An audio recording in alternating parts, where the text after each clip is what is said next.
And guys, pasok pa rin ngayon ni paring Dongski kahit linggo. Ano dong?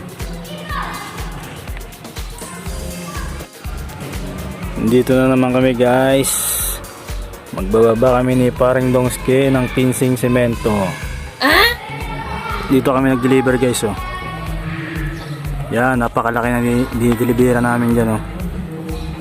Bali, eskwelahan nga pala yung ginagawa rito yan oh. Dalawa yan, tapos ito yung covered court. Yan.